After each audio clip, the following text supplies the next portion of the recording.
บ้านใต้วัดศรีล้อมผู้กองพี่ชัยนี่เป็นคนสุขภาพดีเป็นคนที่ออกกำลังกายเป็นครูฝึกโรงเรียนตำรวจภูธร5แล้วก็วันที่ท่านเสียนี่ก็คือไม่ได้เป็นอะไรสักอย่างไม่มีสัญญาณว่าจะเสียชีวิตอย่างกระทันหันตั้งใจที่จะไปงานแต่งงานญาติหลานที่เชียงใหม่ก็เข้าห้องน้ำภรรยาก็ค้าขายอยู่ที่ตลาดรัชดาผู้กองวิชัยเข้าห้องน้ำเอื้อนมาที่บ้านประตูก็ล็อกรถก็จอดอยู่โทรศัพท์ก็ไม่รับสายเรียกก็ไม่ตอบ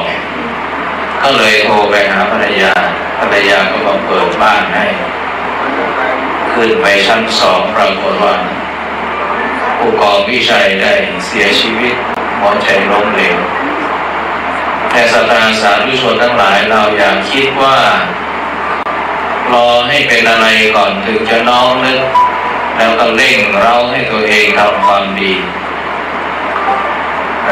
ต้องนึกให้ตัวเองไม่ประมาทเพราะบุญของเราเนี่ยจะหมดตอนไหนไม่รู้บางทีมันหมดตอนเราทานข้าวก็ได้เวลาบุญหมดทานข้าวเราก็สำลักข้าวเข้าหลอดลมเสียชีวิตก็มีบุญหมดตอนไปอาบน้ำบางทีหัวใจล้มเหลวบ้างวูบหัวฟาดพื้นในห้องน้ำบ้างบางคนบุญหมดตอนลงบันไดหน้ามืดหัวฟาดพื้นบางคนบุญหมดตอนขับรถบางคนบุญหมดตอนนอน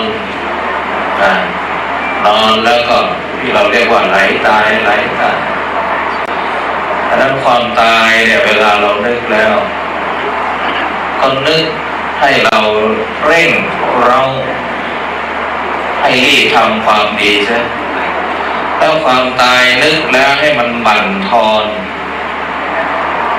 สิ่งที่ไร้สาระอย่างเช่นเรามานึก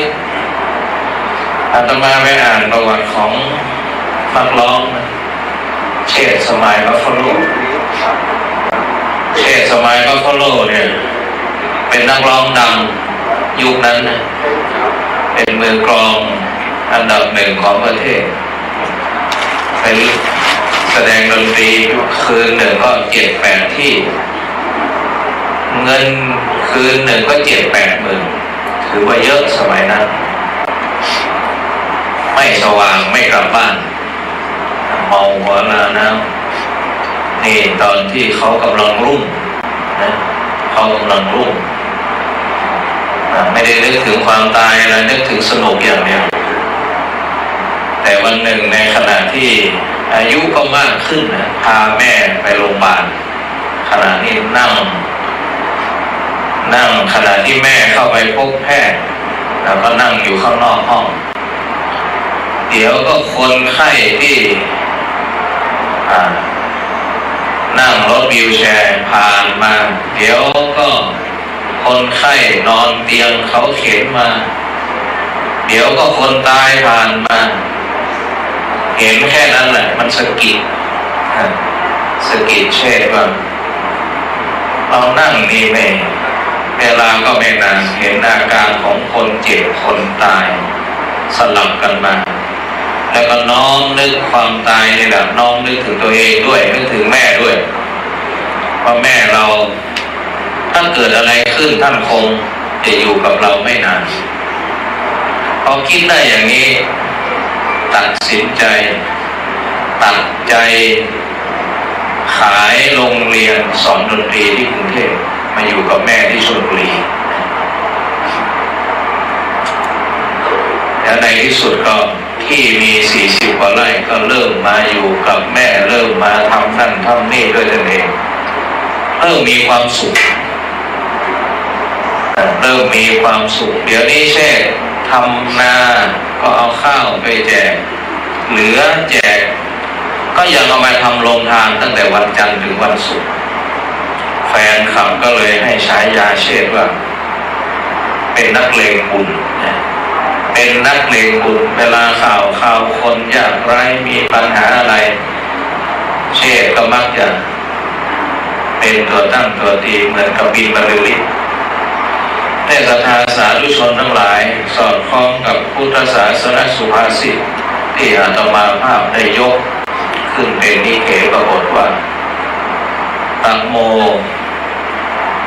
โชติปรายโมบางคนนี่มีชีวิตมืดแล้วก็สว่างมืดแล้วสว่างอันเช่นนี่แต่ก่อนก็หาความสุขส่วนตัวได้เงินมาก็ความสุขส่วนตัว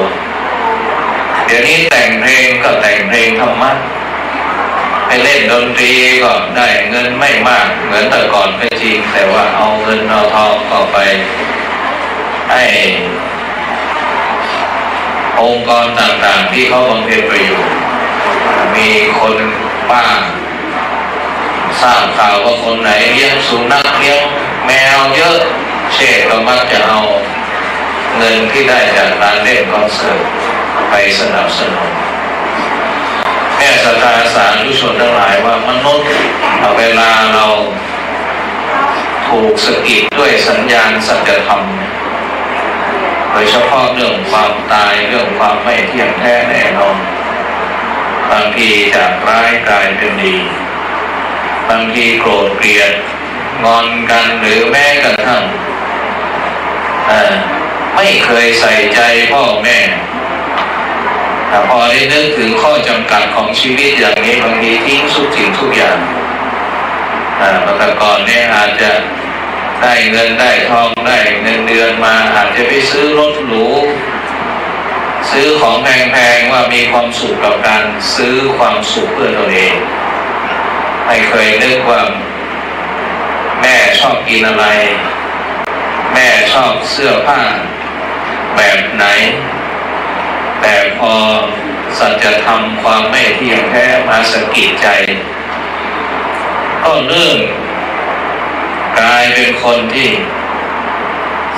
ทิ้งสิ่งที่ไร้สาระหันกลับมาทุ่มเทกับสิ่งที่เป็นสาระเรื่องความกตัญญูกตเวทีนี่สำคัญเจ้าชายสิทธัตถะพลิกชีวิตศรัทธาสาธุชนก็อาศัยสัจธรรมนี่แหละคนแก่คนเจ็บคนตายและสมณะแต่เป็นจุดพลิกของชีวิตมนุษย์เนี่ยดังนั้นเราจะกำกับความคิดน้อมนึกภาษาพระคารโยนิโสมนสิการอยู่ที่ว่าเราจะน้อมนึกอย่างไรแต่น้อมนึกแล้วทำให้เร่งเร้ากิเลสตัณหาก็อย่าไปน้อมนึกเพราะความคิดนึกเนี่ยถ้าพูดถึงสรีรวิทยาเนี่ยนักวิทยาศาสตร์เขาวิจัยมาแล้วว่าความนึกความคิดเนี่ยมันเหมือนกับแมงมุมกระโดดนะเวลาแมงมุมกระโดดมันจะมีสายมีใยแมงมุมเกิดขึ้นทุกครั้งที่มันกระโดดทุกครั้งมนุษย์ที่คิดอะไรไปมักจะปักหมุดความคิดนั้นเริ่มก่อตัวในเซลล์สมองนี่สำคัญนะดังนั้นมนุษย์ที่มีค่านิยมมีเจตคติเนี่ยเพราะว่าน้อมนึกสิ่งเหล่านั้นซ้ำก็กลายเป็นเจตคติเจตจำนงภาษาพระเขาเรียกว่าสังขารหรือกรรมนั่นเองดังนั้นมีพุทธศาสนาสุภาษิตที่พระองค์ตรัสว่าสัตว์โลกย่อมเป็นไปตามกรรมสำคัญมากดังนั้นขอให้เราได้น้อมนึกปรารภธรรมะบ่อยๆไม่ว่าจะเป็นเซลล์สมองเคมีด้านสมองมันก็จะโอบล้อมมันเป็นพื้นฐานให้กับเรามันเป็นพื้นฐานให้กับเรางานวิจัยอีกเรื่องหนึ่งเนาะอันนี้ก็ถือโอกาสได้มาปรารภกับญาติโยมเกี่ยวกับสมองมีดร.ชูน่าท่านวิจัยเกี่ยวกับสมองแห่งความสุขนะ ซึ่งเป็นทีมของพระภิกษุซึ่งเป็นนักวิทยาศาสตร์ด้วยนะชาวฝรั่งเศสร่วมกับดร.ชูน่าไปวิจัยเพราะว่าไปค้นพบเซลล์สมองของท่านดาไลลามะพอสแกนเข้าไปปรากฏว่าสมองซีกซ้ายส่วนหน้าของท่านดาไลลามะเนี่ยสมบูรณ์มากเป็นสมองสีเทาเรียกว่าเกรย์แมตเตอร์ที่ซีกซ้ายส่วนหน้าพรีฟรอนทัลคอร์เทกซ์เนี่ยดร.ชูน่าก็เลยตั้งคำถามว่ามันน่าจะเกิดจากการสวดมนต์ภาวนาของนักบวชทิเบตแล้วไปทำวิจัยเอานักศึกษาเอากลุ่มคนเป้าหมายมาทำกิจกรรมสวดมนต์นั่งภาวนาแล้วก็ทดลองเฝ้ามองและในที่สุดว่ากลุ่มคนที่มาร่วมกิจกรรมสวดมนต์ภาวนาสมองซีกซ้ายเป็นสมองสีเทาเริ่มมากขึ้นแล้วคนกลุ่มนี้ไม่ใช่เปลี่ยนในเรื่องของสรีรวิทยาเท่านั้นเซลล์สมองเปลี่ยนเท่านั้นเปลี่ยนเรื่องจิตใจภาวะอารมณ์ด้วยเป็นคนอารมณ์ดีแล้วทีมงานเนี่ยเขาเรียกสมองจุดนี้เรียกว่า happiness set point เป็นสมองแห่งความสุขซึ่งถ้ามาย้อนดูงานวิจัยแล้วมาย้อนวิถีพุทธของเราคนแต่ก่อนมีสุขภาพจิตดีเพราะว่าทุกวันพระมักจะไปสวดมนต์ภาวนาทั้ง2 วันนะ7 ค่ำ 8 ค่ำ 14 ค่ำ 15 ค่ำอย่างเรามาอยู่นี่เป็นเนรน้อยวัดศรีล้อมเนี่ยพ่อยืนพ่อดงเนี่ยจะมีกุฏิหลังเล็กๆกลางวันท่านก็จะมีรถเข็นวิวแชร์แล้วก็ไม้แหลมจิ้มใบโพทั้งวันถ้าว่างตอนเย็นๆมาก็สวดมนต์กับพระ4 ทุ่ม 5 ทุ่มก็จะยินเสียงพ่อดงสวดมนต์อยู่นี่คือคนแต่ก่อนวิถีพุทธเข้มข้นแต่เราเดี๋ยวนี้เป็นคนที่ทุกข์ง่ายใจร้อนง่ายซึ่งมันสอดคล้องว่าเพราะอะไรที่มันคนใจร้อนหัวร้อนถ้าเป็นเรื่องของนอกจากเซลล์สมองแล้วมันเกี่ยวกับคลื่นสมองด้วยคลื่นสมองคนสวดมนต์ภาวนาคลื่นสมองจากเบต้าเวฟก็อยู่อัลฟาเวฟซึ่งผ่อนคลายมากแต่นักวิจัยเขาวิจัยมาแล้วดร.มาซารุอิโมโตะเป็นคนญี่ปุ่นเขาก็วิจัยเรื่องพวกนี้เหมือนกันว่าสมองเราเนี่ยมีน้ำอยู่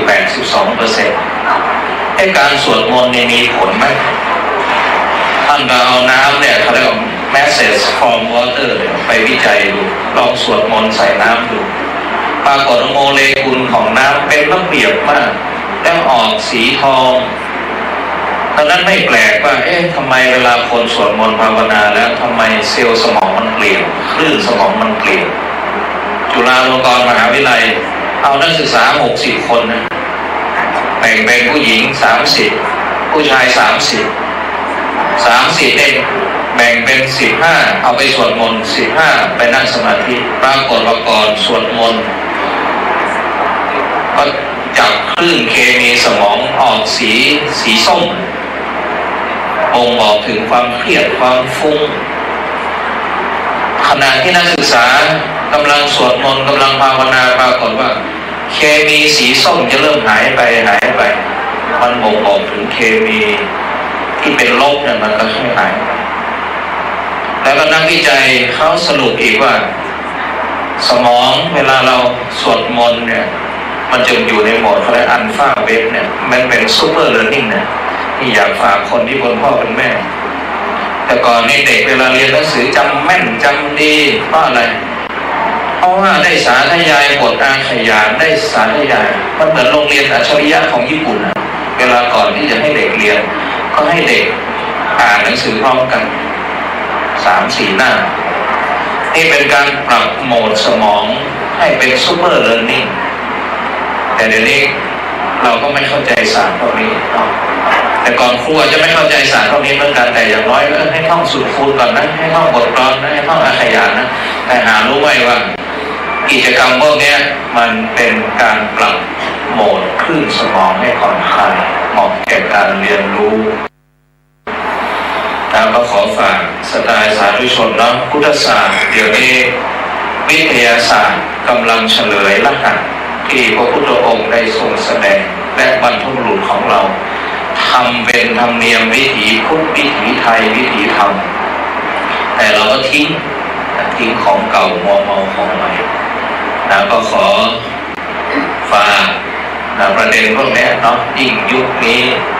ยุคที่ใจร้อนยุค 5G 6G ร้อนแรงเร็วเพราะมันเร็วมันถึงแรงมันถึงร้อนดังนั้นถ้าเราทำจิตใจให้สงบใช่บ้างด้วยการสวดมนต์ภาวนาแต่เดี๋ยวนี้ก็มีกลุ่มคนหลายกลุ่มเหมือนกันที่ใช้หลักธรรมโดยเฉพาะต่างประเทศและสาธุชนเดี๋ยวนี้มีกลุ่มหนึ่งพระอาจารย์นี่ก็วันพุธวันพฤหัสวันอาทิตย์มีบางชั่วโมงถ้าว่างก็จะเข้าไปบรรยายที่ห้องวิปัสสนากรุ๊ปมีญาติโยมประมาณ 300-400 คนอยู่ที่ต่างประเทศบ้างลอสแอนเจลิสบ้างอยู่ที่เดนมาร์กบ้างอะไรเนี่ยเขาก็จะตื่นเช้ามาถ้าเป็น4 ทุ่มของเราจะเป็นเช้าของเขาถ้าบรรยาย4 ทุ่มเนี่ยครับเขาตื่นเช้ามาเขามานั่งกรรมฐานแต่ถ้าเป็นเที่ยงก็จะเป็น4 ทุ่มของเขาแต่ก็มีกลุ่มหนึ่งนะญาติโยมทั้งหลายหรือแม้กระทั่งตอนปี63อาตมาภาพได้ไปสอนกรรมฐานให้คนไทยที่อเมริกาแล้วมีโยมคดเนี่ยเขาเป็นคนกว้างขวางในเรื่องของเครือข่ายคนปฏิบัติธรรมเขาก็พาไปดูที่บริษัท Google นำพนักงานไปฝึกสมาธิเขาเรียก Search Inside Yourself เนี่ยสาธุชนทั้งหลายที่อเมริกากลุ่มคนหลายกลุ่มนะ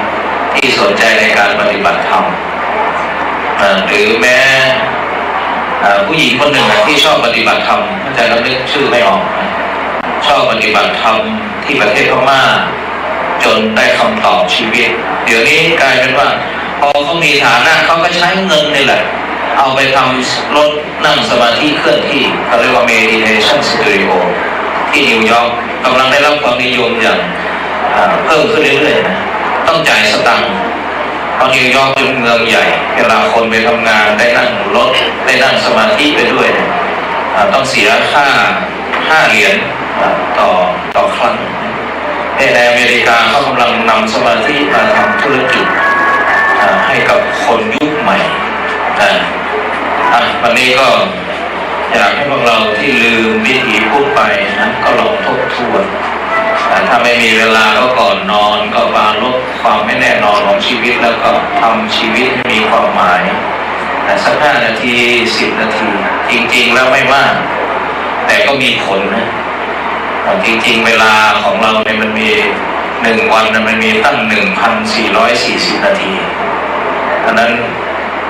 มารักษาใจสัก15 นาทีก็โอเคอยู่นะคอยดูลมเข้าลมออก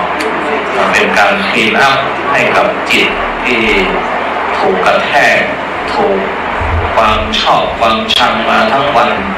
แต่อย่างน้อยก่อนนอนเราก็คลีนทำใจให้สงบในการมาดูลมนี่แหละดูลมเข้าลมออกดูลมเข้าลมออกแล้วเราจะเห็นความอัศจรรย์ของสิ่งที่เราค่อยๆทำเหมือนแม่ไก่ฟักไข่วันนี้ก็มาถือโอกาสได้มาพบปะญาติโยมแล้วก็ได้มานึกถึงคุณงามความดีของครอบครัวของพ่อพันตำรวจเอกพิเศษสุรพลชูโตแล้วก็อาจารย์สุวพรนะที่คุณแม่ได้ทำงานเพื่อสังคมได้เป็น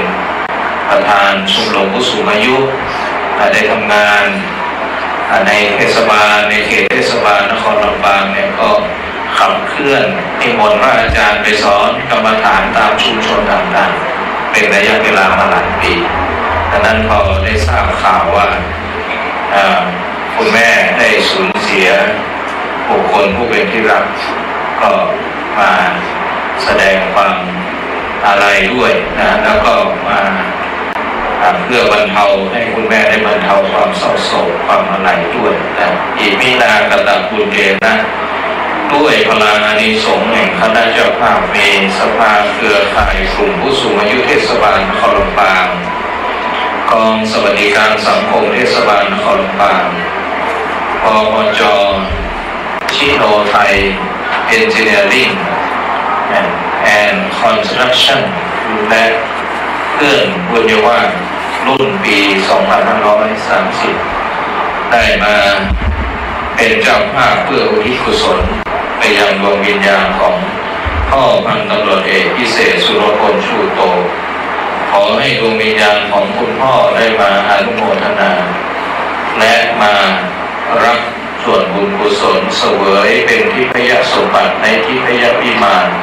สมดังเจตจำนงคณะเจ้าภาพทุกประการอาตมาภาพเทศนาธรรมมาก็พอสมควรแก่เวลาก็ขอยุติลงไว้แต่เพียงเท่านี้เอวังก็มีด้วยประการฉะนี้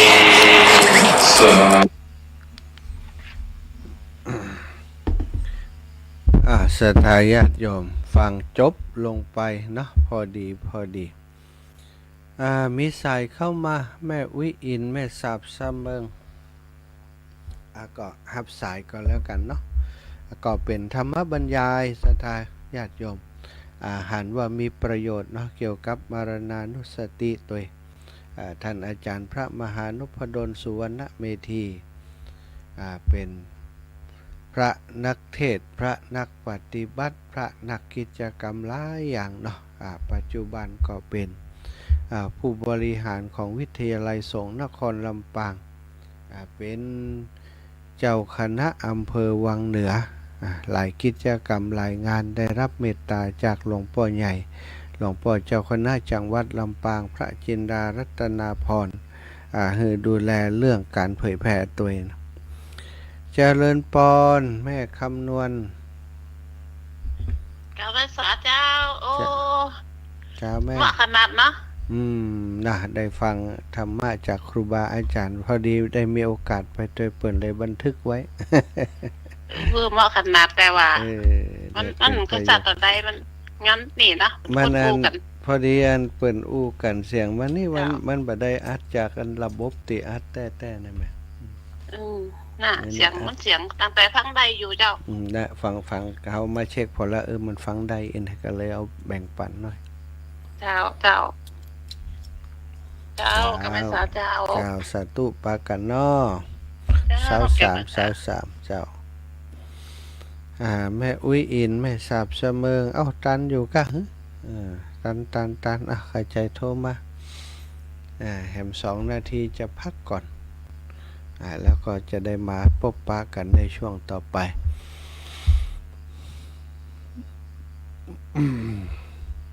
หายไปแล้วนะปิดแล้วเนอะปิดรับสายละบอกให้มาแล้วยายพรเจริญพรยายพรวัดฝ่ายหินดังแล้วยังดังแล้วก็ดังแล้วแต่กี้เงียบไปกำเนาะแม่นคำใจแต่กี้เสียงได้ยินเสียงออกแล้วได้ยินเสียงออกแล้ววันนี้ออกแล้วเนี่ยการอิดวันก่อนรับลวดวันนี้ลวดตั้งนาฬิกาปลุกไว้ระวังตัวไว้ใช่สาธุเนอะครับแผ่นสายหนึ่งก่อนแม่ยายพรแม่คำนวณแม่คำนวณยอดคำปันแม่นวลยอดคำปันเจ้าภาษาเจ้าแม่แต่ว่า11:37แม่โอนสตางค์แล้วเนอะ200 บาทเนอะเจ้าแม่เอาไปตานเตียนเนาะเจ้าเอาไปตานเตียนด้วยกันเนอะเจ้าได้กันแม่เจ้าโอนคือตะวาละ เจ้า พอดีแบตแม่ก็มีแบตหมดเลยโทรก็ไม่ได้อยู่ละปูนพุ่นละวะ อืม ก็เอี่ยวหาอันพอเท่า เจ้าเจ้า เจ้า เจ้าสาธุนะแม่เนาะ เจ้าเป็นกำลังใจเนอะ เจ้าสาธุขอบคุณแม่เอาพี่น้องนาเหลียงเมืองน่านโอ้เมืองน่านก็ฟังอยู่แล้วนี่ เจ้า เจ้าโยมแม่ตื่นแต่เจ้าแล้วก็ เต้นต่อเมียตีสามแล้วเจ้า ตีสามแล้วเนาะ ผมม่วนแต่ละเพลงดอกบัวน่ะแม่ก็ชอบชอบเพลงหรอ เจ้าแม่ดีละเป็นเพลงที่อันมีความหมายในทางที่ดีเนาะ เจ้า มีความหมายในทางที่ดีเป็นคนเสียสละเป็นคนบ่ชอบทำงานเอาหน้าอย่างก็ว่ากันไปเจ้าแม่สาธุด้วยสาธุขอบคุณนี่แม่ไปวัดเนาะวันนี้เนาะ ไปวัดเจ้า เตรียมขวาแล้วเนาะสาธุเน้อ หนึ่งเข้า เจ้าแม่เจ้า ไปศาลเจ้า พี่น้องเมืองน่านนึ่งเข้าแล้วจะไปวัดนะอันละนะสถาตี3:58ขออนุญาตพักอีกช่วงหนึ่งก็เดี๋ยวจะได้พบปะกันในช่วงต่อไปฟังเพลงธรรมะสักเพลงอะไรดีใครจะเอาเพลงอย่างใส่บาตรรับอรุณก่อนบ่ชวนทำบุญก่อนแล้วก็ใส่บาตรรับอรุณชวนทำบุญเชิญทองทาน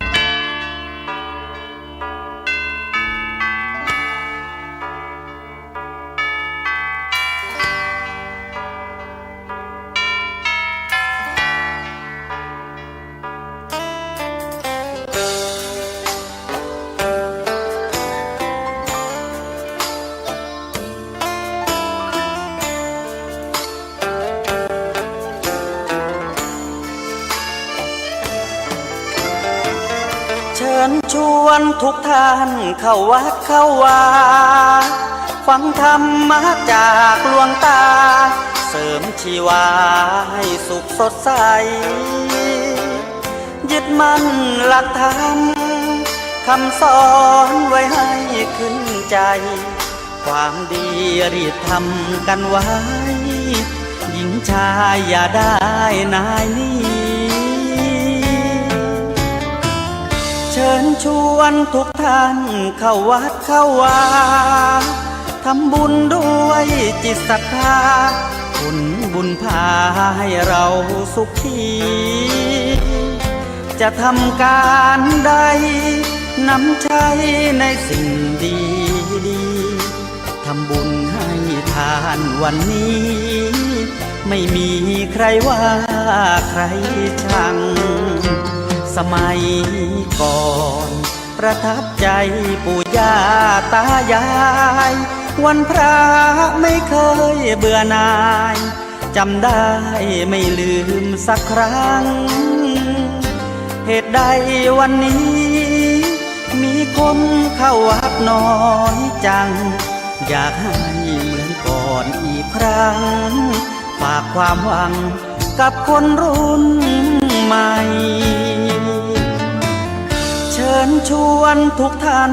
เข้าวัดเข้าวารับศีลรับพรหลวงตาเสริมคุณค่าให้กับจิตใจกระทำความดีเรื่องนี้ไม่ต้องอายใครว่างจากการงานเมื่อใดเชิญชวนท่านไปทำบุญ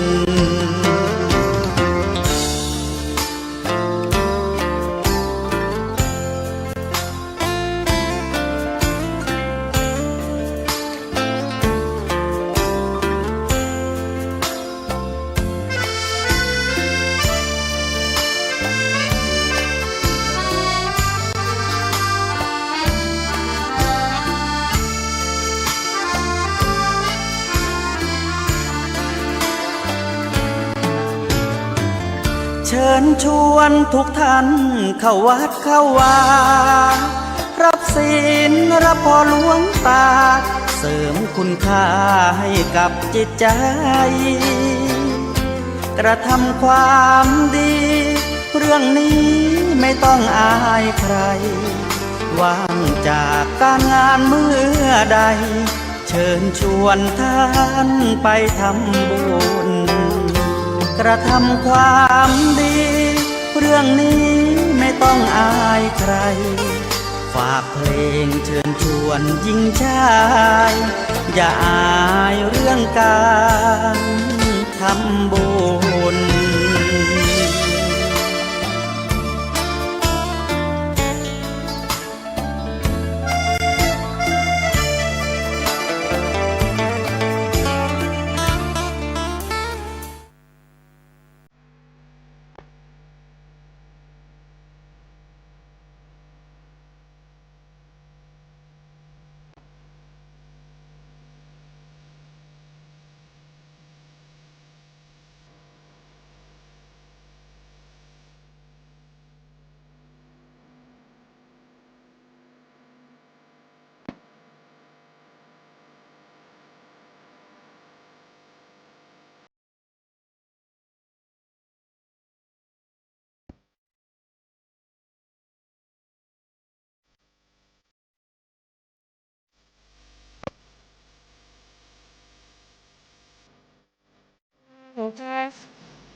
ศรัทธาญาติโยมฟังไปแล้ว2 เพลงเนาะขันรายการไปพักกันไป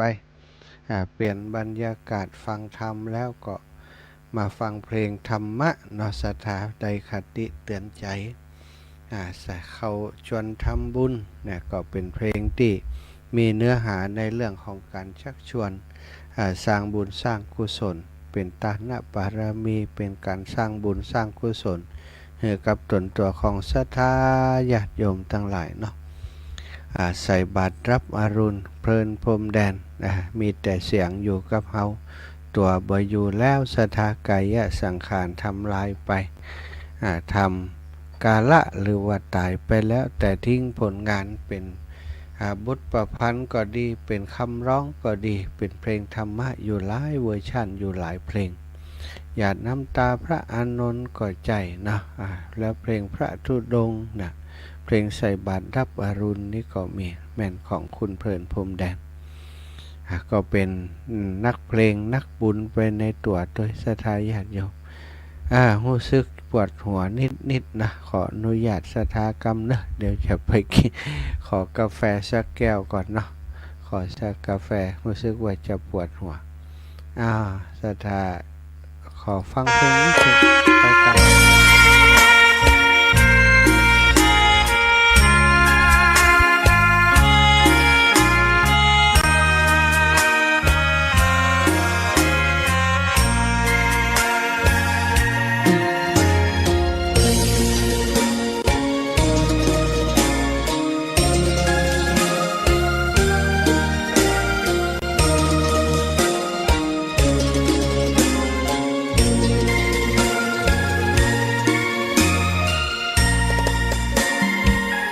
ดอกบัวดอกหนึ่งพึงใจไว้เพื่อบูชาแด่องค์พระศาสดาสัมมาสัมพุทธเจ้ามีความงามเงียบไม่เปรียบเทียบเขาเทียบเราใครมองไม่งามช่างเขาแต่เจ้าก็คือดอกบัวด้วยความสัตย์ซื่อยึดถือความดีเป็นหลักใครรักไม่รักก็ไม่จมปลักมองมัวเมื่อโผล่พ้นน้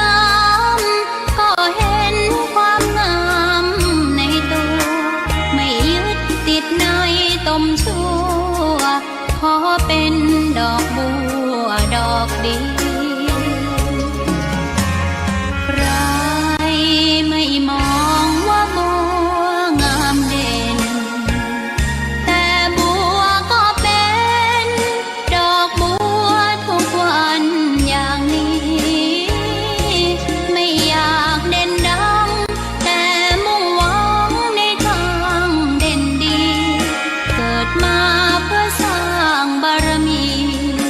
ถวายชี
ดอกน้อยเฝ้าคอยคนที่ใจบุญมาโอบเอื้อเกื้อกูลรู้ค่าของบุญเก็บบัวขึ้นมาเพื่อสร้างความดีและเสริมบารมีดังว่าใช้ดอกบัวนี้บูชาพระสัมมาสัมพุทธเจ้า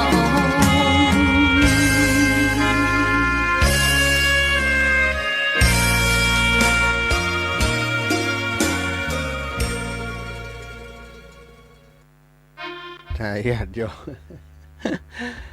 พักหมันลำไปเนาะ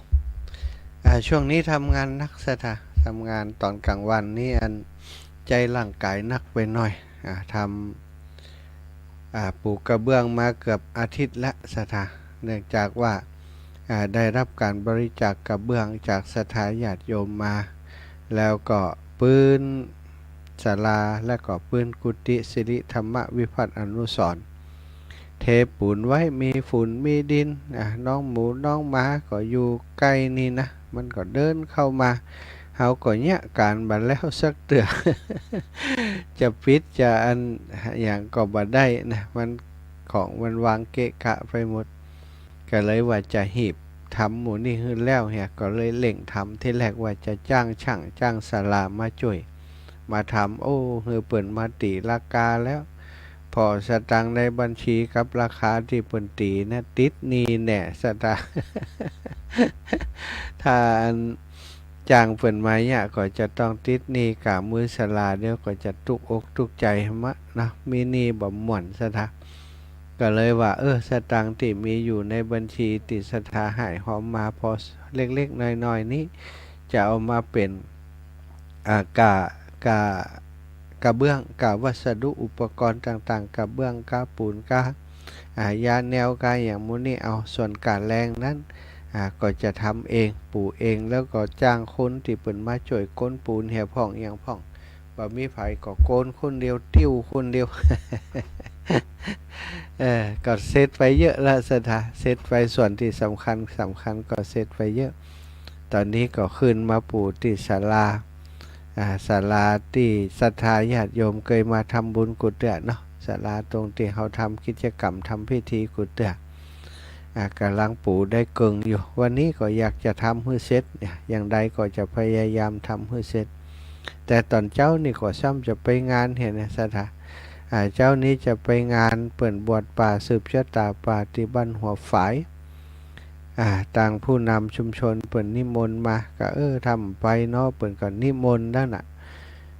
ทำไปก็ดูกาลอยู่แต่ก็คงไปได้บ่เมินเนื่องจากว่าจะต้องมาลงโบสถ์อยู่ลงโบสถ์ที่วัดป่าขามวันนี้นะก็จะไปร่วมงานกับเปิ่นเหี่ยสักชั่วโมง2 ชั่วโมงเนาะจากนั้นก็จะต้องหีบกลับมาที่วัดป่าขามมาลงโบสถ์ก็เป็นกิจกรรมที่หมู่บ้านที่ชุมชนเปิ่นทำประจำปีทุกปีเนาะงานบวชป่าสืบชะตาป่าที่บ้านหัวฝายเนอะวันนี้ก็จะไปมีญาติโยมวันก่อนนี้มีญาติโยมเปิ่นหอมมาเดี๋ยวจะเอาปัจจัยไปมอบให้กับทางเปิ่นตัวเนาะญาติโยมจาก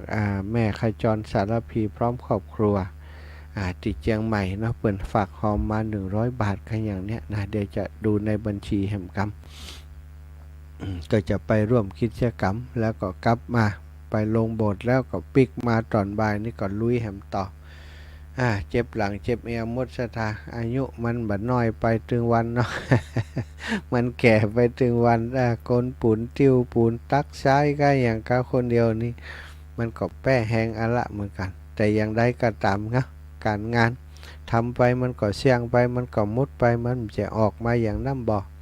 ทำเสร็จไปก็คือเสร็จทำเสร็จไปก็คือเสร็จนะจะทำให้มันเสร็จให้มันเรียบร้อยนะก็จะได้สบายใจเวลาญาติโยมมาแอวหาสบายใจสบายหูสบายตาเป็นสัดเป็นส่วนอนาคตไปหน้าศรัทธามาปฏิบัติธรรมก็จะได้มาพักมายั่งอยู่ตรงนี้ไว้ตอนรับศรัทธาอีปอยอีแม่ตั้งหลายเนาะศรัทธาวันนี้เป็นวันพระเนอะเป็นวันพระ เป็นวันพระใหญ่อีกวันหนึ่งเนาะเขาเข้าวัดสามากันกี่วันพระแล้วศรัทธาญาติโยมเดือนสิงหาเนาะเข้าวัดสามากรกฎาคมสิงหาเดี๋ยวพอคอนเนอร์ศรัทธาเขาได้กี่พระแล้วกี่วันพระแล้ว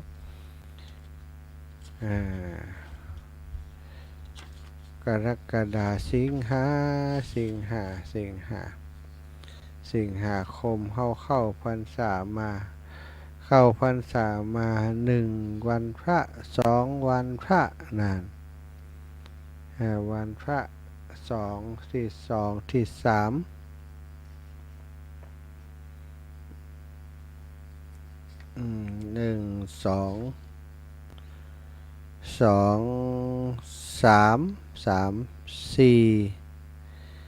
4เป็นวันพระที่4เนาะจะทาวันนี้นะเป็นวันพระที่4เป็นวันพระที่45ค่ำเดือน11เหนือก็ศรัทธาญาติโยมทั้งหลายอีพ่ออีแม่เวลาเข้าพรรษานี่ก็มีความสุขกันเพราะอย่างถึงมีความสุขเพราะได้ไปทำกิจกรรมเป็นประจำที่วัดที่วาไปทำบุญตักบาตรได้อาบน้ำฟังธรรมในช่วงเข้าพรรษาทุกปีนะทุกปีหลายคนก็เพิ่งเข้าปีนี้นะแต่หลายคนเพิ่งก็ไปมาเป็นประจำการไปวัดไปวาสำหรับคนที่บ่เคยไปวัดกำเตือนี่โอ้ศรัทธาเอาอย่างไปพ่องนี่เตรียมอย่างไปพ่องนี่แต่ว่าคนที่เปิ่นไปอยู่ประจำก็หู้ตัวหู้มือหมดอะเนาะจะไปวัดนี่เอาอย่างไปพ่องแต่บางคนที่เปิ่นบ่หู้นี่บ่หู้แต่นะศรัทธาไปวัดจะเนี่ยอย่างใดนะข้อควรปฏิบัติของคนที่จะไปวัดเนี่ยอย่างใดเปิ่นบ่ได้เตรียมได้ทำมาก่อนพ่อแม่ไปเนี่ยปาทำบางคนก็เลยบ่ฮู้ไปเลยว่าไปวัดเนี่ยอย่างพ่องทำอย่างใดต้องเอาอย่างไปโดยพ่องอุปกรณ์ที่จะเตรียมไปนี่มีอย่างพ่องก็บางคนบ่ได้เตรียมเนาะ การเตรียมตัวไปวัดเราต้องรู้ความมุ่งหมายสำคัญของการไปวัดก่อนไปเนี่ยอย่างไปวัดไปวัดพอกิเลสของเรามีนักไปวัดดูไปวัดไปวาไปเพื่อจะคัดกิเลสออกทิ้งไปออกจากตัวเรากิเลสมันมีมีหลายตัวปล่ำปเหลือศรัทธากิเลสต่างๆนั้นได้มักหมมดองใจมาเป็นเวลานานแล้วทำให้คัดเก่าบ่ค่อยออกหรือออกแล้วทำบัดระวังมันก็กลับเข้ามางอกเงยใหม่ได้แหมงานคัดเก่ากิเลสเป็นงานที่ต้องใช้สติปัญญาอย่างเต็มที่และโดยเฉพาะอย่างยิ่งต้องมีกำลังใจดังนั้นการเตรียมใจให้พร้อมก่อนที่จะไปวัดจึงมีความจำเป็นอย่างยิ่งศรัทธาเราต้องรู้ความมุ่งหมายเนาะไปอย่างไปวัดไปเอาบุญเนี่ยเอาบุญวิธีการเอาบุญเนี่ยอย่างใดถึงจะได้บุญเนี่ยอย่างใดเอาบุญจะไปสอบป่า ไปไหนไปตรงไปนาจะไปสอบป่าต้องมีอุปกรณ์อย่างพ่องเอาอุปกรณ์อย่างไปโดยไปมือเปล่าจวนค่ะเนาะใช่ไหมมันต้องมีอุปกรณ์มีอย่างไปโดยเนี่ยไปหาปลาก็ตามนะหรือว่าไปวัดก็ต้องมีอุปกรณ์อย่างที่เปิ่นเล่าไว้เรื่องเปิ่นเล่าให้ฟังเนาะหมอนั่นหุ่มไปวัดไปวา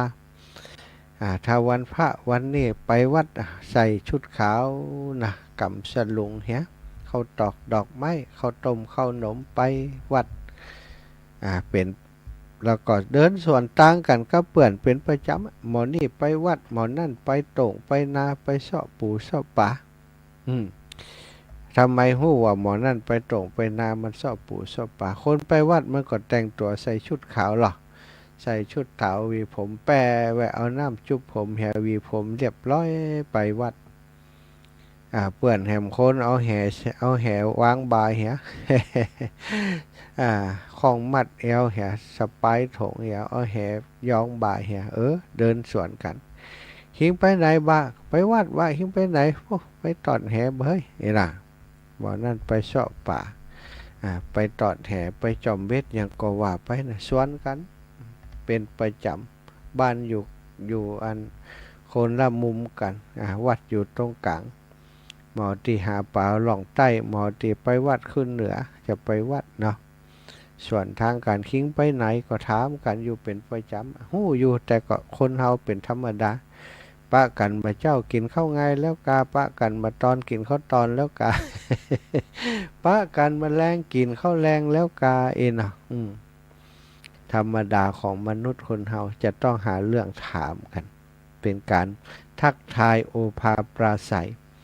อย่างหมอนี่มันก็หู้ดีว่าเปื่อนมันไปชอบป่าเปื่อนมันไปวัดมันก็หู้เยาวดีแต่ก็บักเคยอู้กันในเรื่องนี้นะเปื่อนที่ไปวัดก็ฮักเปื่อนที่ไปชอบป่าเหมือนกันนะเวลากิจกรรมอื่นเฮียนมาด้วยกันอยู่ด้วยกันมาแต่เคยจวนสักเสือไปวัดบ่เปื่อนไปวัดวันผูกไปวัดเองเคยชวนหมอที่ชอบป่าก็เหมือนกันมันเคยชวนหมอที่ไปวัดไปชอบป่าด้วยกันบ่มันก็มชวนเพราะมันหู้อยู่ว่าเปื่อนหุ่มไปวัดไปว่าคงบ่หุ่มฆ่าสัตว์ตัดชีวิตเดินสวนกันไปหมอที่ไปชอบป่าก็เดินไปตรงไปนาไปติสะติน้ำบ่อน้ำเหมืองน้ำตาว่าไปส่วนคนไปวัดก็ไปนั่งที่วัดบังเอิญศาลาวัดนั่นกับสถานที่ที่เป็นตรงเป็นนาที่เป็นน้ำห้วยน้ำห้องนะที่เป็นชอบป่าเนี่ยมันพอหากันหันอยู่น่ะอันตัวเจ้าสวดก็ได้ยินอยู่เนี่ยคนนั่งศาลาก็พอหันอยู่หมอที่จะไปตอดแห่ไปนั่งฟกป่าอยู่อันหิมซะนะบินหน้ามาตั้งวัดเหียบินหน้ามาตั้งศาลาเหียเงยขึ้นมาพอคนนั่งศาลาเต็มนะตัวเก่านั่งจอก็อยู่อันหิมซะหันนะส่วนคนที่นั่งอันเปื่อนที่ว่าตะกี้นี่ก็นั่งเป็นอันมัคคณายกเป็นปออาจารย์อยู่ตั้งหน้าเปื่อนหน้าฝูงบุญนะหน้าตู้เจ้าสวดก็ตาแก้ก็พอไปตังหันหน้าไปตังอัน ชะป่าที่หมอนั่นจะตอดแห่ซะตาบินหน้าล้อกันชอกลอกกัน แต่อยู่ไกลกันใส่กันไม่ได้แต่หู้ว่าเป็นไผเนาะหู้ว่านั่นเปื่อนเฮาอันนั้นก็หู้ว่านั่นเปื่อนเฮาเจ้าหมอเตียนนั่งอยู่ที่วัดกับตู้เจ้ากำลังฮือศีลฮือปอนตู้เจ้าเพิ่นกำลังเทศอยู่เทศเรื่องทำดีได้ดีทำชั่วได้ชั่วนะเทศเรื่องคนที่ประกอบมิจฉาชีพ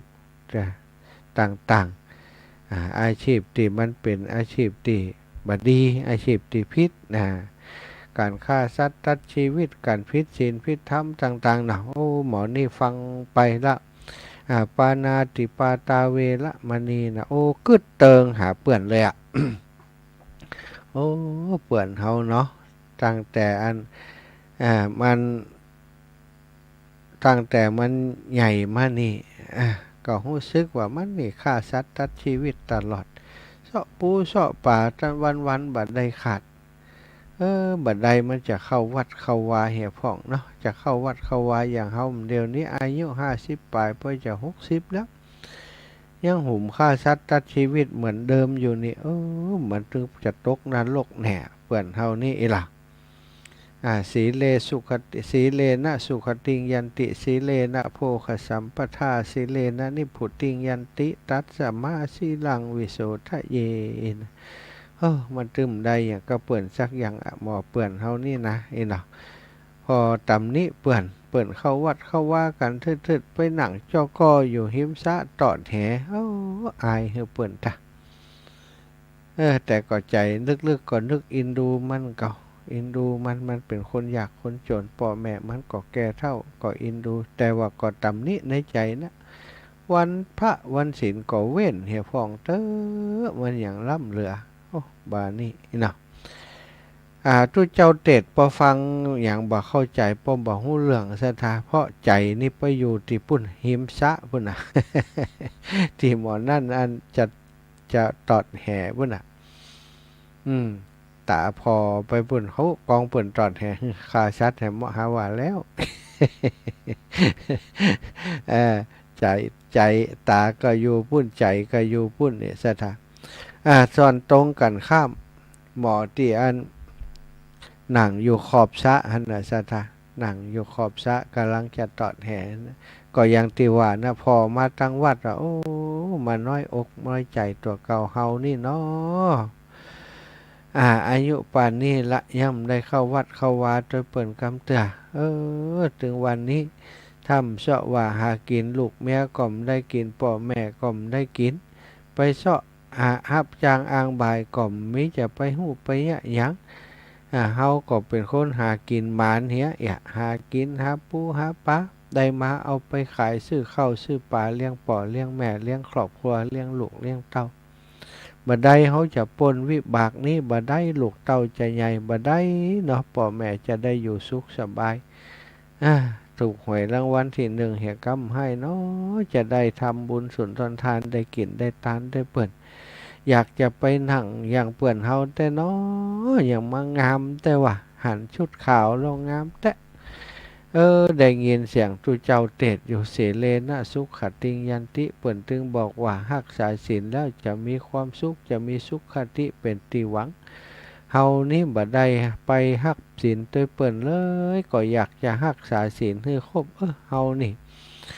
เฮาบ่รักบ่จกของไผถึงเฮาจะทุกข์จะจนเฮารักษาได้อยู่เฮาบ่พิษลูกพิษเมียไผอันนี้เฮาก็รักษาได้อยู่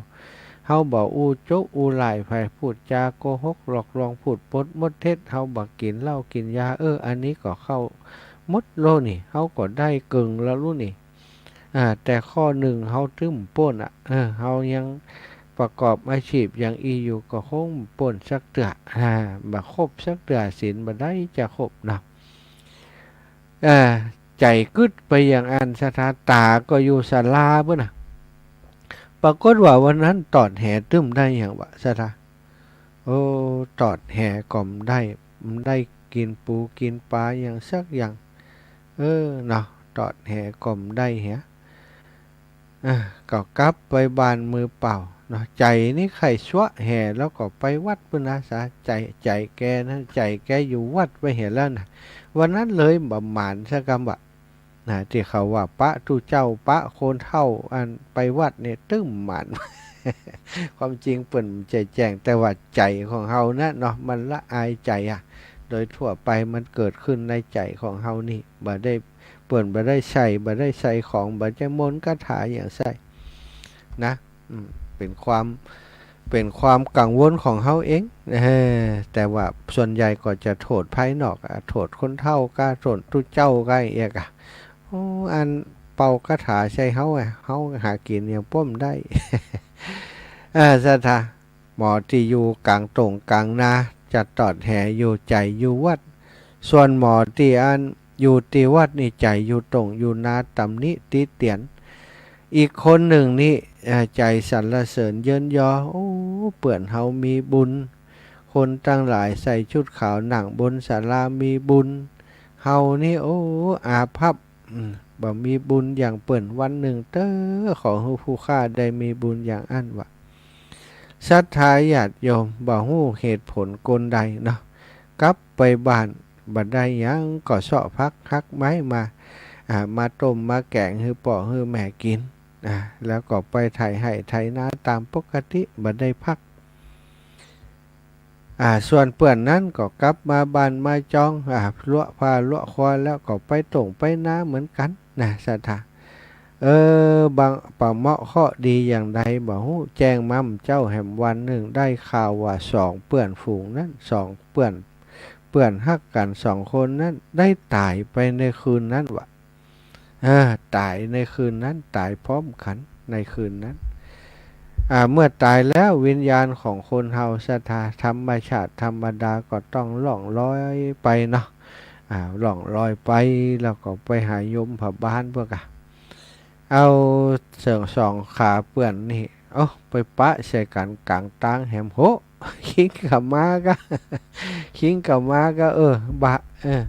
คิงเป็นอย่างเป็นโอ้บะมากับหูเหมือนกันฮะรับไปมันก็ตะมันกับมาหูตัวเดียวนี่พอตัวเก่าก็แข็งลือๆไปเห็นล่ะ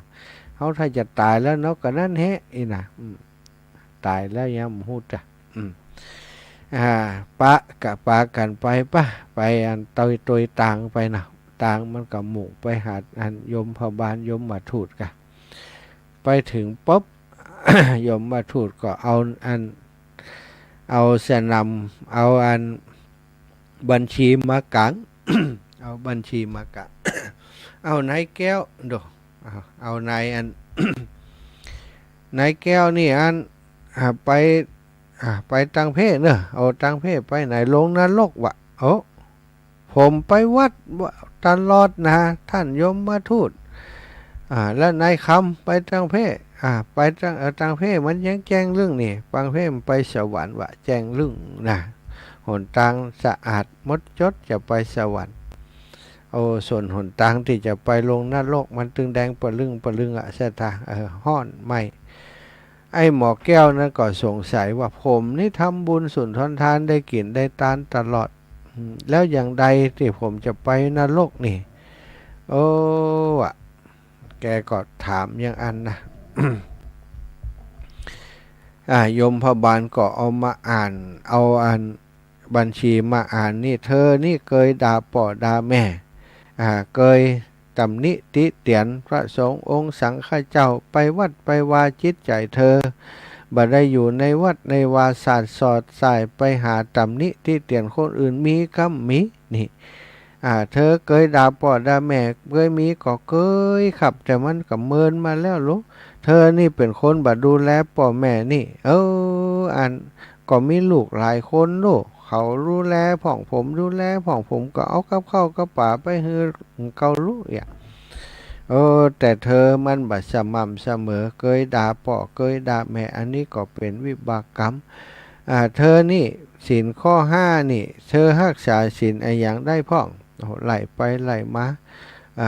เคยลักทรัพย์นั่นเคยลักทรัพย์แล้วก็เคยประพฤติผิดในกรรมไปลักเมาเมียเปิ่นแล้วก็ชอบเป็นคนที่ปักอย่างใจอย่างพูดปดมดเท็จแล้วก็ยังทำได้วันได้ไปวัดก็ตอกเราอยู่ผิดหลายข้อแล้วนี่กลางฮือพอมดสถาปฏิเสธได้กลมนากึกงึกกากำนี่ส่วนหมอคำนั้นนายคำนี่มันทำบาปทำกรรมตลอดนะตะวานี่มันจะยังนั่งพกป่าอยู่จะตอดแห่เนี่ยเปิ่นไปวัดกันทืดๆวันพระแท้ๆวะโยมพบาลก็บอกว่าบ่ฮู้นะแต่นายคนนี้เป็นคนที่เลี้ยงป่อเลี้ยงแม่เลี้ยงครอบครัวให้อยู่ดีมีสุขตัวของเขาถึงจะประกอบถึงจะหากินโดยทางที่จะต้องฆ่าสัตว์ตัดชีวิตแต่จิตใจเขาดีงามจิตใจของเขาบ่ได้เครียดแค้นชิงชังอย่างสัตว์ทั้งหลายจิตใจที่ประกอบไปโดยเมตตาหากินก็เพราะกินเท่านั้นเอาไปดูแลพ่อแม่เขานี่แล้วจิตใจคนนี้เป็นคนจิตใจซื่อสัตย์งดงามเป็นคนที่มีเมตตาจิตใจดีงามคณะติดอยู่ติดสะตะวานี่ใจเขายังกึดอยากจะเข้าไปวัดอยากจะมีบุญไปฟังน้ำฟังธรรมที่วัดเพราะฉะนั้นคนนี้เหมาะสมที่จะไปสวรรค์ไปเป็นเพื่อนกับเทวดาทั้งหลายวะสัตว์จบการตัดสินเพียงเท่านี้นะ2เปื่อนพอหน้ากันล็อกแรกก็ไปสัตว์หมอนั่นก็ไปลงหน้าโลกลุ่มๆปุ่นแหมคนก็ไปขึ้นสวรรค์ คนตอดแห่ไปสวรรค์คนนั่งฟังธรรมไปนรกสัตว์อันนี้เป็นนิทานก้อมเอามาเล่าให้ฟังเนื่องจากว่าหลายๆคนเวลาไปวัดไปวานะศรัทธาบัดได้ไปวัดบัดได้ไปคัดกิเลสบัดได้ไปคัดกิเลสออกจากจิตจากใจไปเพิ่มกิเลสให้กับตนกับตัวบางพ่องไปเปิ่นไปเพื่อจะคัด เก่ากิเลสออกแต่ตัวเองนี่ไปเพื่อจะเพิ่มกิเลสอย่างที่ว่าตะกี้นะเนาะไปถึงวัดแล้วอันแทนที่จะตั้งใจรักษาศีลฟังธรรมแต่ว่าไปจิตใจนี่มีอคตินะมีอคติไปใส่ใจกับเรื่องที่มันใจเรื่องของตัวในขณะนั้น ไปวัดเพื่อจะได้ขจัดกิเลสซึ่งก็มีความโลภความโกรธความหลง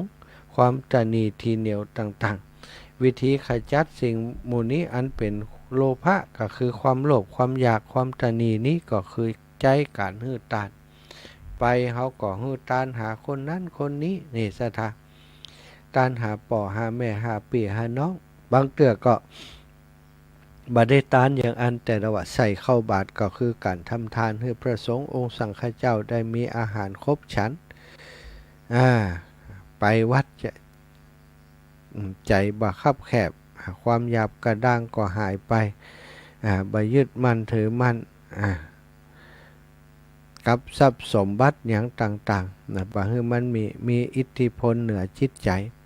ไปเพื่อจะรักษาศีลไปเพื่อจะฆ่ากิเลสคือความโทสะความโกรธความโหดร้ายต่างๆเป็นการสร้างความตระหนักเคารพในชีวิตและทรัพย์สินของคนอื่นสร้างเสริมสร้างนิสัยให้เป็นคนมีระเบียบวินัยคือระมัดระวังในการดำรงชีวิตการเจริญไปแล้วก็ได้เจริญภาวนาเพื่อให้เกิดปัญญาฆ่ากิเลสคือโมหะความหลงที่เฮายึดมั่นหันผิดได้ทีนี้เมื่อไปถึงวัดแล้วศรัทธาญาติโยมการปฏิบัติตัวภายในวัดก็เป็นสิ่งที่สำคัญวัดเป็นภาพรวมของคนหลายประเภทซึ่งแตกต่างกันมากทั้งอายุฐานะความเป็นอยู่การศึกษาอาชีพตลอดจนนิสัยใจคอโอกาสที่จะกระทบกระทั่งกันย่อมเกิดขึ้นได้โดยง่ายจำเป็นจะต้องระมัดระวังตนจึงจะได้บุญเต็มที่ดังนั้นควรปฏิบัติตนภายในวัดดังนี้ก็คือสำรวมกายวาจาใจให้สงบเรียบร้อยงดอาการข้านองโดยประการทั้งปวงทั้งนี้เพื่อให้กายวาจาใจของเฮาเหมาะสมที่จะเป็นภาชนะรองรับบุญที่จะเกิดขึ้นงดสิ่งมึนเมาหรือสิ่งเสพติดทุกชนิดเวลาไปอยู่ในวัดเมื่อไปถึงสถานที่ที่จัดไว้ต้อนรับควรจะนั่งให้เป็นระเบียบเรียบร้อยผู้หญิงก็นั่งฟังของผู้หญิงผู้ชายก็นั่งฟังของผู้ชายจึงจะเป็นการเหมาะการควรในการประกอบพิธีทางศาสนพิธีศาสนานั้นเช่นการสวดมนต์การสมาทานศีลถวายสังฆทานเป็นต้นควรจะเปล่งเสียงให้ชัดเจนโดยพร้อมเพรียงกันเพราะจะก่อให้เกิดปิติและเป็นการแสดงความเคารพโดยวาจาบางคนนี่ไปปากเนี่ยปากมุบมิบมุบมิบมุบมิบโดยเปิ่นไปอย่างนั้นอาศัยเสียงคนอื่นซะท่าอันนี้ได้บุญเกิงเดียว เวลาสวดมนต์ก็สวดให้มันเต็มเสียงเนี่ยไปอิมเฮายินดีสวดเป็นคำสรรเสริญพระพุทธเจ้าเวลาสมาทานศีลก็เอาแต่น้อยไปอิมเอาเกิงยกมือเกิงหูบ่ได้ปานาติปาตาเวละมณีก็ปานาติปาตาเวละมณีอาทินนาธานาตัวเจ้าเปิ่นเสียงดังเขาก็เสียงดังอย่างเปิ่นบางผ่องอิมบ่ได้ยินต้องเต็มที่นะถ้าเวลาไปวัดเนี่ยแสดงออกเวลาเขาสวดมนต์พร้อมกันหรือว่ารับศีลค่ะพร้อมกันแล้วเสียงมันดังนี่มันเกิดปิตินะสัทธาแต่ว่าจะไปให้ดังเกิน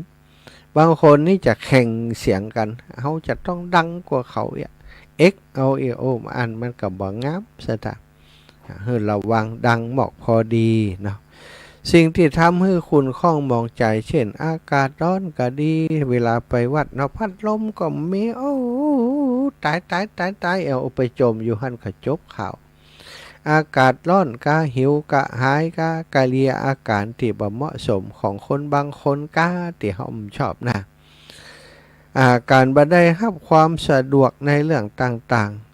ๆขอจงใจความพยายามอดทน เพื่อเพิ่มขันติปารมีและแผ่เมตตาแผ่ความเมตตาความหันอกหันใจทุกสิ่งทุกอย่างโดยทั่วไปอย่าให้มันเกิดโทสะขึ้นบางครั้งมันต้องการทดสอบเฮาหรอสถาอากาศร้อนก็ดีจะไปโจมมันพัดลมลุพัดลมเสียก็อดเอาเนาะพัดลมมันลุก็โอ้ตัวเจ้าชาลมย่ำซ่อมนี่ย่ำมีพัดลมแอร์อย่างวัดอื่นเป็นพวกนี่โอ้ห้อนแต่ห้อนว่าเฮ้ยตัวลุงตุเจ้าก็ห้อนเฮาก็ห้อนมันก็อย่างเดียวกันนั่นนะครับนะแต่เฮาบอกอดทนบางเตือมันต้องไปฝึกความอดทนนะไปวัดนี่นะฝึกสงบเสงี่ยมฝึกความอดทนด้วยควรจะศึกษาระเบียบต่างๆของในวัด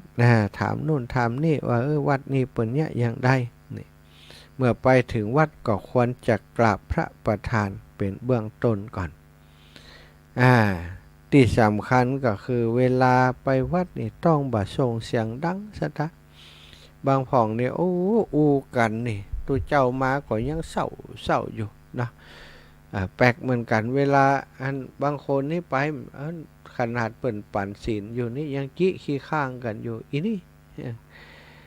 หน้ามึงแล้วยัง มึงห่อเข้าก็อย่างมามึงเอาอย่างมาตานมึงตานฮือไผ่ผ่องเนี่ยไปน่าถามกันเนี่ยอย่างศรัทธาญาติโยม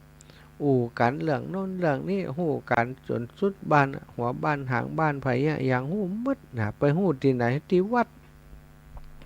ไปอู่กัน มีอย่างทำกันก็เล่าควรกันอีนั่นมันย่ำมาอีน่ะมันย่ำมาเอาอันกะมันอย่างอันมันอย่างอี บางคนไปวัดนิมทาซะท่าไปอู้กันไปอู้กันเนี่ยตัวเจ้ารับตาใส่ตัวเจ้าพอหน้าก็ย่ำสำนึกนะบางคนเนี่ยอู้กันเสียงดังบัจใจอู้คนเดียวบางคนก็ซุบซิบโซซาโซเซนอูกรรมคนหน่อยมันดังซะท่า วิหารก็ดีศาลาบำเพ็ญบุญก็ดีส่วนใหญ่เสียงมันก้องเวลาศรัทธาอู้กันเนี่ยแปดตัวเจ้าปุ่นนี่ศรัทธาเวลาไปวัดต้องเอาบุญให้มันได้นักไปคัดเก่ากิเลสไปเพื่อจะเป็นเหตุแห่งการสั่งสมคุณงามความดีไปจะมีไปเพื่อจะให้มีความสามัคคีในหมู่ในคณะของพุทธบริษัททั้งหลายไปเพื่อจะขจัดปัดเป่ากิเลสตัณหาอย่างต่างๆออกไปไปเพื่อจะทำการภาวนาให้ตานรักษาศีลไปเพื่อจะเกิดการภาวนาขึ้นพระสงฆ์องค์สังฆเจ้าเปิ่นให้ศีลให้ปอนหรือว่าแสดงสัมโมทนิยกถาแสดงธรรมก็จะได้ประโยชน์ในการฟังนะแล้วก็เจริญจิตตภาวนาไปด้วยอันนี้เป็นบุญที่จะเกิดขึ้นในพื้นที่ของวัดวาอารามต่างๆวันนี้ก็เตรียมตัวกันไปวัดไปวาไปเอาบุญนักเนอะจะไปอู้กันนักบ่เอาเนาะไปสงบเสงี่ยมเคยอู้เคยจ๋าไปหนังไกลนี่แล้วมันอู้นักก็ถอยไปนั่งมุมอื่นจุดอื่นที่บ่ใกล้เขาคนติดหู้ตัวว่าเฮากุดเตือจังคนนั้นคนนี้สร้างความรำคาญให้หมู่ให้คณะก็ควรจะงดในการอู้กันจาฝึกฝนเอาซะท่าฝึกเงียบผ่องฝึกนิ่งผ่องมันก็จะเกิดการฝึกฝนขึ้นในจิตในใจเกิดประโยชน์กับตัวเฮาทั้งนั้นสถาปั่นเวลาให้โทรเข้ามาเหลือเวลาแห่งประมาณ70 นาที080 0808844173 0808844173นะโทรเข้ามามาจากกันวันนี้มีขออนุญาตประกาศน้อยก่อนเดียวกันมีศรัทธาญาติโยมเปิ่นฝากให้ฝากขอมาเนอะแม่เพราะว่าแม่เย็นทำอุดมพร้อมครอบครัวสีหมดเก้าฝากหล่มบุญมานายพงศักดิ์นางคำสุขแสนปินตาสีหมดเก้าก็ฝากหล่มทำบุญมาสายนี้ขออนุญาตบ่ฮับเตือนเนอเพราะว่าเดี๋ยวจะประกาศชักคำก่อนเนาะเดี๋ยวไก่โทรมาเนอะแม่เนอะ แม่ฟองนวลปกแก้วนะแล้วก็พ่อปันตะนะวงศ์ศรีหมวดเก้าแม่เบาะตะนะวงศ์แม่คำปันกาสอนถกหัวช้างพ่อวิชัยชุมแม่ไฟแก้วน้ำเทพน้ำวงแม่แสนเขื่อนคำปาทำบุญถวายเทียนแม่กิ่งแก้วมณีเนตรถวายเทียนลูกเจาะลูกจันลูกจ้าจ๋าตานไปหือแม่เย็นจะเลินปอนแม่อมรทาดอยข้างเจ้าวันนี้โทรมาให้กำน้องเมื่อน้องฟังกูกูเตอร์บ่ได้โทรเนาะเจ้าแม่มาละกันจ้ะวันนี้ถูกใจเนาะเจ้าขอบคุณอีแม่เนอะวันนี้ก่อนวันนี้ก็จะขึ้นวัดเหมือนกันเนาะหรือขึ้นวัดวันนี้วันศีลใหญ่ศีลหลวงเนาะจะเข้าโบสถ์ด้วยเนาะจ้าวันนี้จะเป็นลงโบสถ์ด้วยเตรียมอย่างไว้คือท่านนุ๊กอ่ะดีละแม่เนาะเขาเตรียมไว้ให้พระสงฆ์องค์สังฆเจ้าเอาบุญด้วยไปเข้าโบสถ์ด้วยเนาะใจละแม่แต่ปุ้นก็เอาไปเหมือนกันนะคะเจ้าเหมือนกันนี่แม่เพิ่นเตรียมกันเหมือนกันเอาไปเอากลับมาแล้วเจ้าวานเพิ่นก็เอาไปอีนะศีลใหญ่เขาก็ทำกุศลเนาะเจ้าโยมแม่เจ้าให้กำลังใจท่านเด้อสาธุแม่เจ้า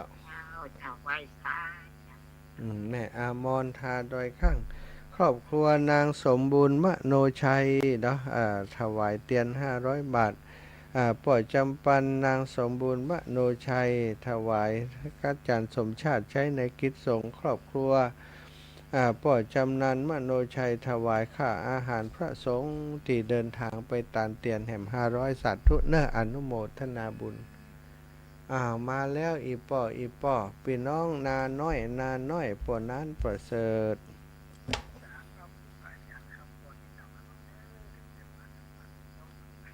จ้าป่อ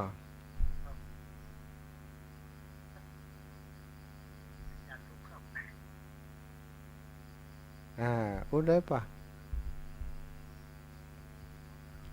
เสียงอีปองเงียบไปหน่อยวันนี้เบาไปฝนนั้นมันตอนเมื่อแรงนี่ตะวันแรงตกอยู่ป่ะนี่นำหมกคงที่เห็นแต่ที่นี่จะโดนดึกแต่จะถึงอ่ะจะป่ะมีบอกกับเสียงตัวตัวอยู่นี่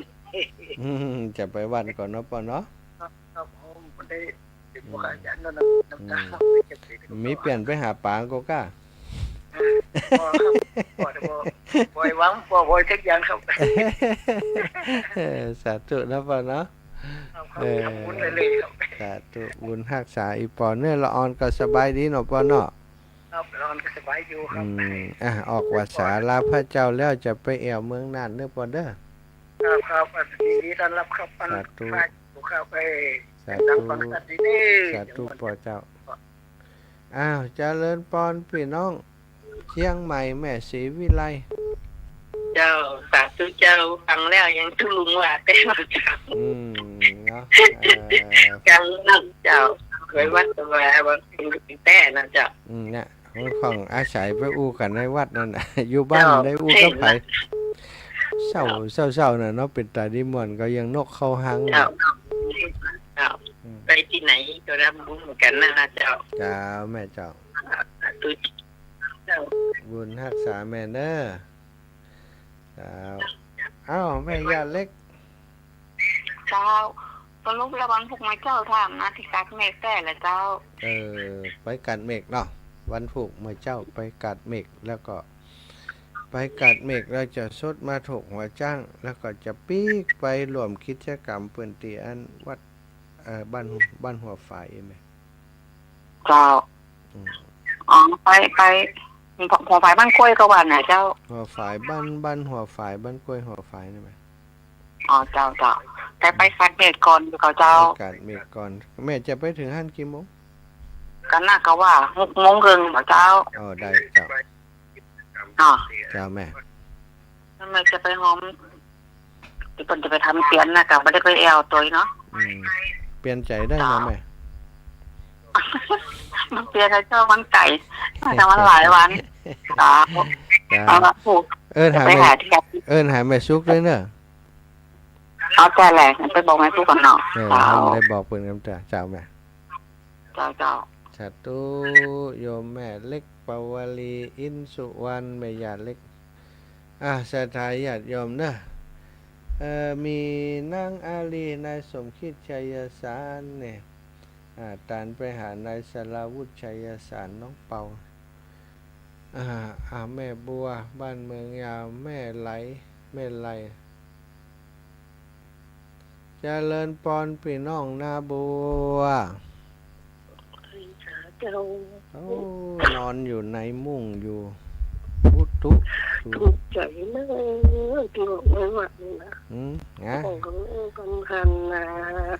อีแม่เนี่ยตัวอู้นี่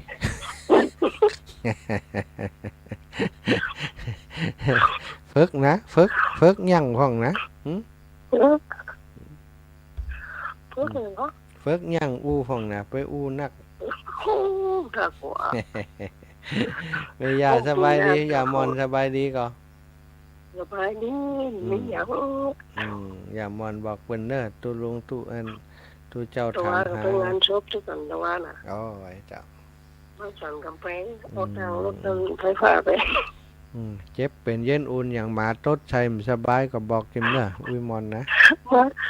มีสองคนถึงนะท่านเลยบอกอุ้ยมอนว่าตุว่าไทยแหม่มสบายหมาตดใช้ก็อย่างก็บอกต้องกลัวแกนะแข็งแรงเนาะเดินเร็วๆทำงานได้ตามสบายเพื่อเพื่อนงานให้ลูกแล้วงานให้หลาน90จัง92ครับแล้วก็โอ้92แต่ว่าแม่อุ้ยนั่นมันซ้ำที่ลูกคนตายที่ไปก็ว่าเป็นช่างแก่แล้วแม่อุ้ยมอนนี่กันนะดูตัวใดเป็นได้92ใช่แม่อุ้ยนั่นน่ะอุ้ยฝงที่ว่าเพิ่นว่าใครได้ปฏิทินแม่เอาไปให้ได้แล้วอีเนาะได้แล้วใจดีขนาดไม่ไหวหาดูวันโอ้ยอินดูเนาะแล้วเป็นอยู่บ้านเป็นอยู่ไหนบ้านเป็นอยู่ไหนฮะสันกำแพงจังไว้บ่สันกำแพงนี่บ้านเขาเนี่ยก็ลายตรงนี่เหรอมีสันกำแพงด้วยกะมีอันนี้อะไรสำคัญหรอกมันสันแพงเหนียวบางทีมันตรงของมันน่ะมันปนนี้ไม่ไรเจ้าทิ้งโทรหาสมศักดิ์เพิ่นฟ้องทุกวันอย่างเนาะแม่อันแก้วแล้วมาขายของอยู่ก็พวกคนมาครับบางเฮ็ดไปขายครับบางก่อนนี่นะลำเดียวเฮ็ดลงก็มีเดี๋ยวถ้าแม่ฝากเฮ็ดไปเฮ้ยจะโทรบอกเนื้อดักแซ่บอ่ะบอกแม่แก้วเนอะ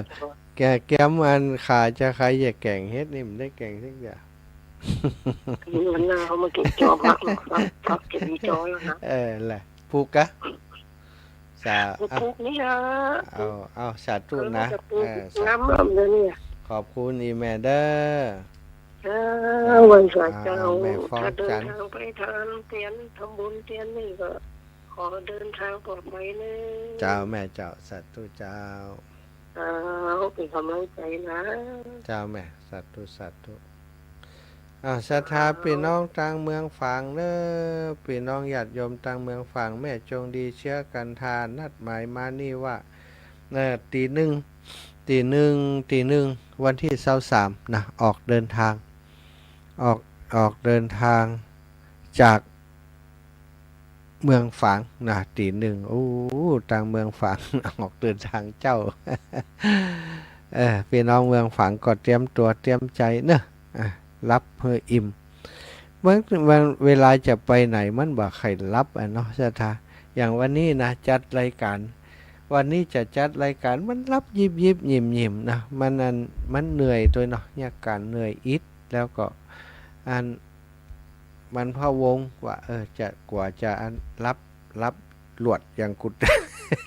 หลวดบัดตื่นไปถึง6 โมง 5 โมง 6 โมงไปวันนี้ก็เลยเก่งหน่อยระวังหน่อยกลายเป็นเก่งล่ำไปเห็นมั้ยเดี๋ยวกดตื่นนะวันนี้ก็รับรองสลือเห็นมั้ยเนาะมันเป็นยังว่ากันไปเอาละได้พบปะได้ได้จากกัน ขอบคุณครับศรัทธาญาติโยมที่โทรมาติ่มโทรมาก็ต้องขอบคุณเหมือนกันเพราะบางคนบางท่านเพิ่นอยากโทรแต่ว่าแบ่งปันเวลาคือกับอันพี่น้องที่อื่นเพิ่นได้โทรแปลกใจว่าสายใต้นี้สายใต้นี้บ่ได้โทรมาน่าจะเป็นปัญหาเรื่องสถานีวิทยุเนาะมันอาจจะหลุดไปนะลำปาง